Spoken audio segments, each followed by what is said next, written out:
My name is Prishtina, and I am a senior college student at New York University studying biology and linguistics.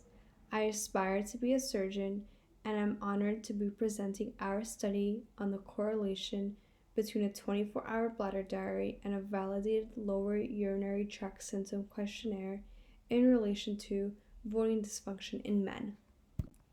Here are our conflicts. I personally have none.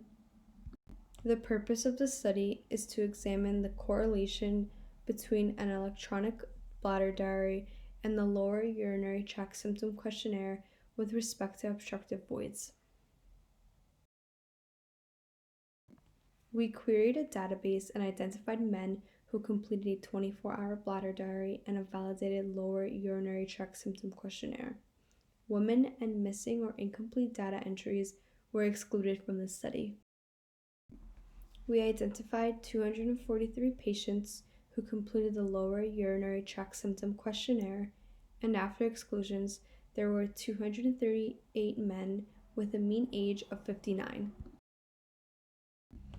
There was only a weak to moderate positive correlation between the voiding subscore and the number of dysfunctional voids in the bladder diary.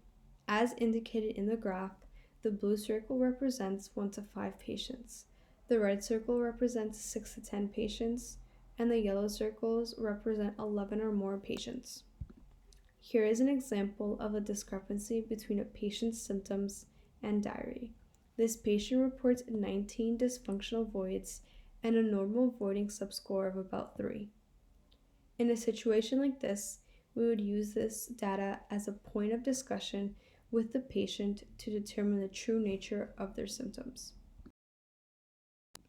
These data suggest that perceptions of symptom severity may not align with the results of bladder diaries. This could be due to a disconnect between a patient's perception of their condition and objective reality, or temporal variations in symptoms that may be more captured by a patient's subjective recollections compared to a time-limited bladder diary. And finally, a 24-hour bladder diary may not be long enough to capture the symptoms. It is well documented that the longer the diary, the more accurate the findings. However, longer diaries are associated with decreased patient compliance. In conclusion, a weak to moderate positive correlation exists between a validated questionnaire and a bladder diary. The two instruments are not redundant, but rather complementary. We consider the diary to be like a snapshot of the patient's experiences in a single day, and a questionnaire to be like a video because it takes into account an extended period of time. Each serves as a check against the other. In practice, when the bladder diary and questionnaire agree with one another, treatment is based on the data. When the two instruments offer opposing information, the data serves as a point of discussion with the patient to determine the true nature of the symptoms. Thank you for listening. I look forward to answering any queries you may have.